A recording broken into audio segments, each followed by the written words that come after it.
আসসালামু আলাইকুম রহমতুল্লাহি ওয়া বারাকাতুহু। জি, আমি ডাক্তার মীর শহীদুল ইসলাম আলোচনা করব অটাইটিস মিডিয়া তথা মধ্যকর্ণের প্রদাহ নিয়ে। যে আলোচনা করাটার আগে আমি কানের একটু অ্যানাটমির উপরে আপনাদেরকে ধারণা দেই।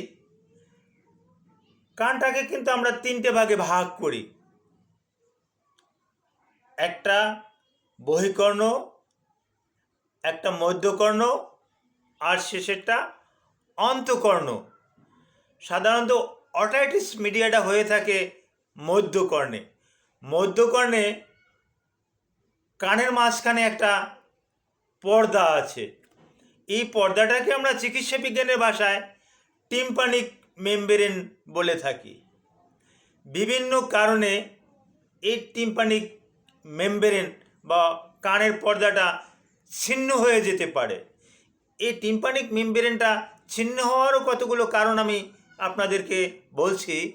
যেমন শিশুদেরকে যখন মা বুকের দুধ পান করান, তখন দেখা যাচ্ছে যে মাথা যদি অনেক সময় নিচু থাকে, না বসাইয়া কোলে না বসাইয়ে যদি সে স্তন্য পান করায়, তাহলে দেখা যাচ্ছে যে ওই প্রেশারের কারণে ওই টিম্পানিক মেমব্রেনটা কিন্তু ছিদ্র হয়ে যায়। এয়ার প্রেশারে কিন্তু টিম্পানিক মেমব্রেন ছিদ্র হয়ে যেতে পারে।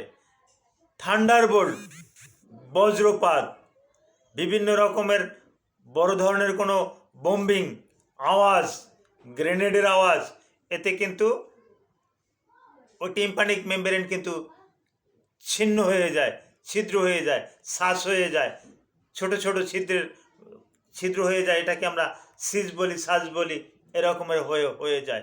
আবার অনেকে আছে যারা একটু জাম্পিং করেন, বিশেষ করে উপর থেকে সুইমিং পুলে যারা উপর থেকে নিচের দিকে পানিতে যারা ঝাঁপ দেয়, উপর থেকে বা গাছের মগডাল থেকে পানিতে, অনেকেই গ্রাম অঞ্চলে, নদী এলাকায়, খাল এলাকায়, আমার ছোটোবেলা আমিও এরকমের সুযোগ হয়েছিল, গাছ থেকে পানিতে লাফ দেওয়ার সুযোগ আমারও হয়েছিল। তো এরকমের অনেকের সুযোগ হয়। তো এই সুযোগটা করতে গিয়ে দেখা যাচ্ছে যে বড় ধরনের একটা প্রেশার পড়ে ওই টিম্পানিক মেমব্রেনের উপর, যার পরিপ্রেক্ষিতে টিম্পানিক মেমব্রেনটা কিন্তু সম্পূর্ণরূপে কিন্তু এই ছিদ্র হয়ে যায়। তখনই কিন্তু এই সমস্যাটা দেখা যায়। তখন বাইরে থেকে বেশ কিছু ধুলাবালি, ব্যাকটেরিয়া, ফাঙ্গাস, ভাইরাস, এগুলো কিন্তু ঢুকে যায়, ঢুকে গিয়ে কিন্তু টিম্পানিক মেমব্রেনটাকে আরও ক্ষতিগ্রস্ত করে।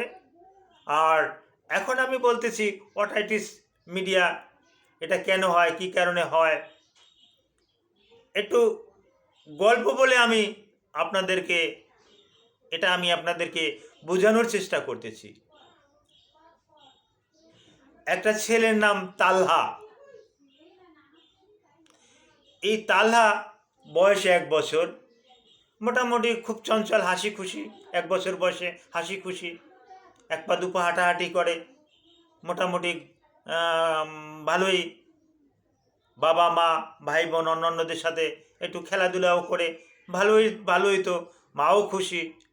হঠাৎ করে একদিন তালহার মা তালহাকে দেখলেন যে তালহা কারোর সাথে কথা বলছে না, বিমূঢ়, একদম চিন্তিত অবস্থায় বসে আছে। তালহার মা তালহার কাছে গেলেন, গায়ে হাত দিলেন, দেখলেন তালহার গায়ে সামান্য জ্বর।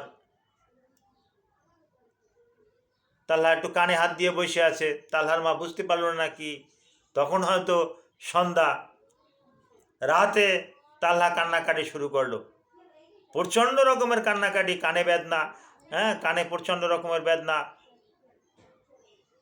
তালহার মা চিন্তিত, রাত 12টা, 1টা, 2টা, তখন তালহার মা তালহাকে নিয়ে কোথায় যাবে, সে বিষণ্ণতায় ভুগতেছে। এভাবে আস্তে আস্তে সকাল হয়ে গেল। হঠাৎ ঘুম ভেঙে তালহার মা দেখলো তালহাও ঘুমিয়ে আছে। তালহাকে জাগালেন, জাগিয়ে দেখলেন কান থেকে, এটা হতে পারে ডান কান অথবা বাম কান, কান থেকে পুজ বাহির হচ্ছে, পানি বাহির হচ্ছে, লাল লাল রক্ত রক্ত জানি কি বাইর হয়েছে, এবং যে বালিশে শুয়েছিল ওই বালিশটা পুরোপুরি অনেক অংশ নিয়ে লাল, খয়েরি, বাদামি, বিভিন্ন কালারে আর কি দাগ পড়ে গেছে। তালহার মা তো ভীষণ চিন্তিত, এমতো অবস্থায় কি করবে। এখন অটাইটিস মিডিয়া হলে কি কি লক্ষণ দেখা যায় এবং এটা কেন হয়, আমি আগেই বলছি, এটা ওই মধ্যকর্ণের প্রদাহ। What is otitis media? Otitis media is inflammation and inflammatory of tympanic membrane. Tympanic membrane প্রদাহকেই আমরা অটাইটিস মিডিয়া বলে থাকি। এখন এটা কি কারণে হয় সেটাও আমি বলছি। আর এর লক্ষণগুলো হলে লক্ষণগুলো কী কী? শরীর ব্যথা থাকবে, কানে ব্যথা থাকবে, মাথা বেদনা থাকবে বয়স্কদের ক্ষেত্রে, যেটাকে আমরা ভার্টিগো বলি, হেডেক বলি, এরকমের থাকবে, গায়ে জ্বর থাকবে, প্রচণ্ড রকমের কানে বেদনা থাকবে। আর এগুলো হওয়ার পিছনে আরও কতগুলো কারণ, যেমন প্রচণ্ড ঠান্ডা যদি লাগে তাহলে আমাদের যেই নাকে বিশেষ করে ফ্যারিংজাইটিস বলি, এই ফ্যারিংস, ওরোফ্যারিংস, ন্যাজোফ্যারিংস, বিশেষ করে ল্যারিংস এর জন্য দায়ী। ফুলে যায় ল্যারিংসটা বেশি ফুলে যায়।